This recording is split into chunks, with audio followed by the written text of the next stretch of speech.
Survival. Präsentiert von Casa Evita AG in Biel. Bei uns habt ihr immer ein Dach über dem Kopf. casaevita.ch.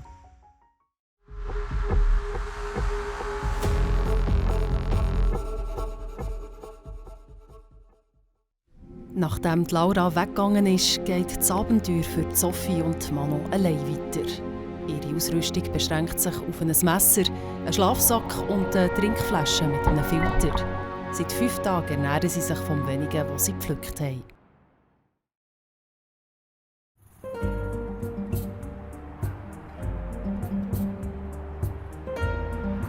Aujourd'hui, il y a un médecin qui va venir nous rendre visite. Il s'est spécialisé dans le jeûne et puis il va pouvoir un peu répondre à nos questions sur ce qui s'est passé dans notre estomac jusqu'à maintenant. Bonjour Monsieur Wurt. Bonjour. Bonjour. Bonjour madame. Bonjour. Bonjour. Bonjour. Et comment allez-vous? Ça va. Moi ça va aussi. Je pensais que ça serait beaucoup plus dur au niveau de la faim en fait, mais j'ai très rarement eu faim. Beaucoup moins que quand je suis à la maison par exemple. Ok. Ça vous étonne? Ça m'étonne vraiment beaucoup parce que je pensais que ça serait une des choses les plus difficiles. Qu'on aurait vraiment des trous dans l'estomac, mais c'était pas du tout le cas en fait. Ouais. Et vous-même, ça s'est passé comment pour vous? Moi, c'était vraiment dur psychologiquement. Dès dimanche soir, j'avais des flashs de choses bonnes à manger qui m'apparaissaient. Des céréales avec des noix de pécan, une tarte tatin avec une boule vanille dessus, un gâteau au fromage, un peu de moutarde, du fromage à raclette, quelques petits cornichons dessus. Qu'est-ce qui se passe en fait dans nos corps? Alors normalement, un Suisse, il mange 3 repas par jour, il mange entre les repas et le soir avant d'aller se coucher devant la télévision. Et là, il y a un apport calorique qui est 2000-2500. Vous avez eu un apport calorique beaucoup plus réduit, peut-être 200-300 kilocalories. Donc le corps, il n'a qu'une chose qu'il peut faire pour survivre, il va creuser dans vos réserves. Et la réserve principale, c'est les graisses, surtout les graisses viscérales autour du ventre. Et là, ce qui se passe, c'est que vous prenez des acides gras, vous les transformez dans votre foie dans une substance qui s'appelle des cétones, c'est un supercarburant si vous voulez, et gentiment ce supercarburant commence à remplacer le carburant de la personne qui vit dans une vie postprandiale où elle mange continuellement. Le sucre est remplacé par le carburant, les cétones. Et c'est mauvais pour nous ça, parce qu'on avait quand même, mal à la tête, on se sentait vraiment faible. Et puis moi j'avais aussi un peu des troubles visuels. Les premiers jours sont difficiles parce que le cerveau, le cœur, les muscles doivent changer de carburant. Et si vous ne le faites pas régulièrement, vous allez vous sentir fatigué, un peu nauséeuse, un peu faible, pas très bien, effectivement, oui. Après quelques jours, ce malaise disparaît et vous vous sentez normalement très bien. La science nous dit aujourd'hui qu'une personne qui vit une vie saine et équilibrée a besoin de ces 2 modes métaboliques. Et la raison, c'est que le mode de la cétone, c'est un mode de réparation. Vous réparez d'une part les erreurs qui se passent dans le mode avec la glucose, d'autre part, c'est aussi un mode qui nettoie des cellules anciennes, des cellules où il y a des organelles qui ne fonctionnent plus bien, etc. Donc... Et du coup, là, on doit quand même vous avouer qu'on a craqué en fait le 3e jour. Non. On a mangé une pizza, oui. Et qu'est-ce qui vous a poussé à craquer? Déjà, on faisait que de traverser des endroits où il y avait de la nourriture tout le temps sous nos yeux. Et puis après, Laura, elle a décidé de partir. Et puis du coup, c'était un peu notre petit shot de courage. Un peu. On tolère très très bien le jeûne. C'est plutôt un problème émotionnel. Manger, les émotions, c'est quelque chose qui est très lié. Et quand on vous prive de calories, d'une alimentation hédonique, ça devient dur à accepter. Et vous révoltez, et ce qui vous est arrivé, ce n'était pas que vous aviez un besoin biologique, c'était un besoin émotionnel. Et que vous avez naturellement, je pense qu'elle vous a fait du bien, c'était agréable, sucré. La meilleure pizza de toute ma vie, je crois. Ouais. Vraiment. Selon lui, la pizza de Tavannes nous a tenus au ventre environ 3 heures. Même si notre diète a ses bons côtés, il nous conseille de ne pas la prolonger. Nous sommes en train d'épuiser toutes nos réserves de graisse et de muscles. Ils me sont beaucoup trop grands. Tu te sens comment physiquement? Ça va. J'ai un peu froid. Mais ça va aller. Faut que j'essaie de garder un peu la motivation. Quelques heures plus tard, Manon s'effondre. J'ai des courbatures environ de mes chevilles à ma nuque.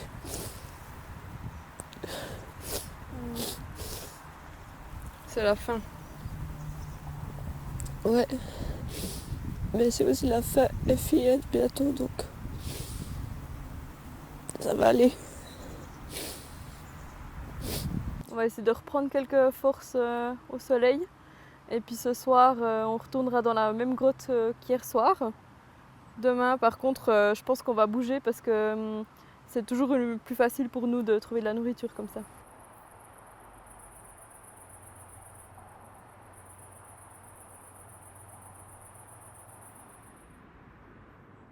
Pour notre dernière journée complète avec Manon, on s'est offert un déjeuner de luxe avec des mirabelles qu'on a sauvegardées pendant des jours, fourrées avec des graines d'ortie et des noisettes.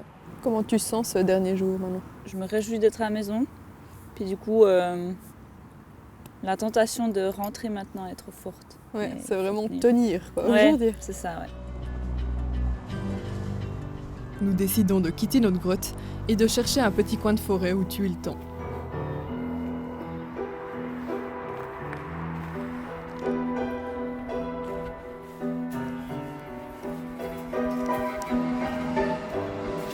On s'arrête là? Du coup, c'est peut-être la dernière occasion de faire pipi dans la forêt. C'est triste. C'est un peu triste, mais avant que cette aventure se termine, j'aimerais quand même vous expliquer la méthode que j'ai développée cette semaine, qui est extrêmement maligne. Quand on fait pipi dans les bois, ou dans la nature en général, ce qu'on veut, c'est ne pas se faire pipi sur les chaussures. Du coup, ce qu'il faut, c'est trouver un arbre qui est un peu en dévers, comme ça. Et ensuite, il faut s'y accrocher avec les fesses qui pendent. Et voilà. On part en arrière.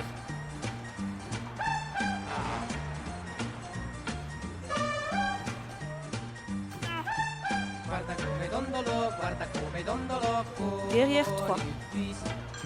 Con le gambe ad angolo fallo il twist.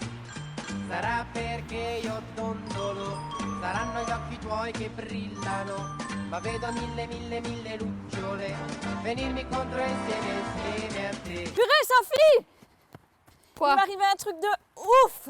Qu'est-ce qu'il y Faut a? absolument que je te raconte. Ça a fait tellement peur. Viens, je vais te raconter. Puisque malheureusement, j'étais pas là pour filmer, on vous a fait une reconstitution. J'étais tranquillement en train de me vider la vessie, selon la technique que nous connaissons tous, lorsque des buissons surgit un loup. Effrayé, bien sûr, je lâchai mon arbre et je tombais au sol. Le loup était prêt à me dévorer. Au secours, au secours! Mais soudain, de nulle part, surgit un dragon qui cracha du feu sur le loup. Elle est vraiment longue cette dernière journée. Heureusement, l'après-midi finit par toucher à sa fin et nous repartons à la recherche d'un abri.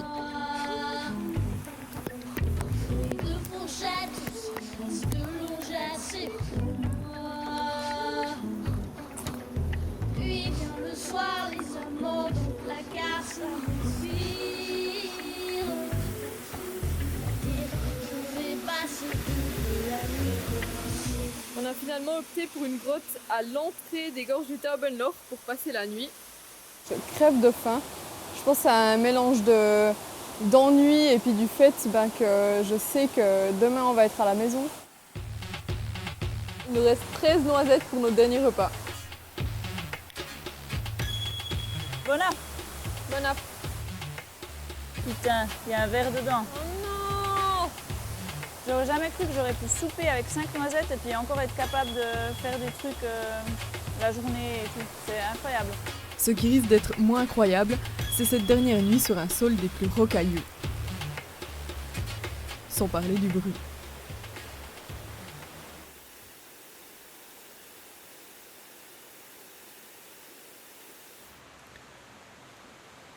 Purée, entre la rivière et puis l'orage, on s'entend vraiment plus essayer de dormir. En plus, il fait assez froid quand même avec ce sol et cette humidité. Ouais, je pense qu'on a choisi l'endroit le plus froid de la région. Après le creux de glace peut-être. Ouais, c'est fort possible.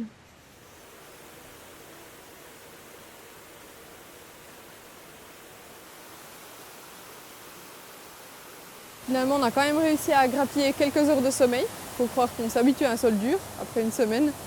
En tout cas, on est hyper contente d'avoir réussi jusque-là. Et puis maintenant, on va descendre à Bienne parce que de toute façon, on n'a rien à manger. Et puis surtout, là-bas, un banquet nous attend. En effet, la rédaction a promis de nous préparer le déjeuner de notre choix. Hier, nous comptions les heures. Maintenant, c'est les minutes. Le premier truc que je vais faire en rentrant, ça va être enlever tous mes habits puis les mettre au linge sale. Ensuite, me prendre une rapide douche pour un peu me décrasser puis me laver les cheveux. Puis après, je vais prendre un bain à la lavande en écoutant un podcast. Et toi? Je vais aussi directement aller me doucher. Je pense qu'il faudra du décapant chimique pour purifier mes cheveux. Puis après, je vais écouter de la musique.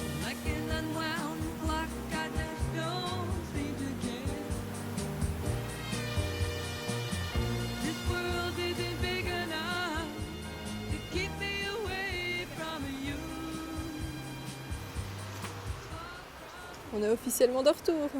Rentrer à Bienne était notre dernière tâche. Mission accomplie.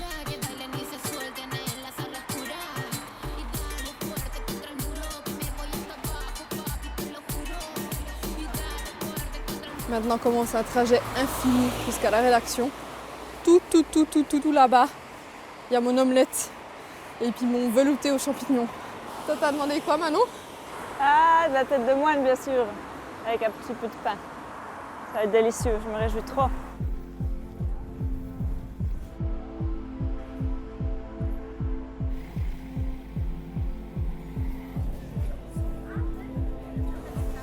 Mais, Sophie, on part une semaine puis il y a des arbres qui ont le temps de pousser.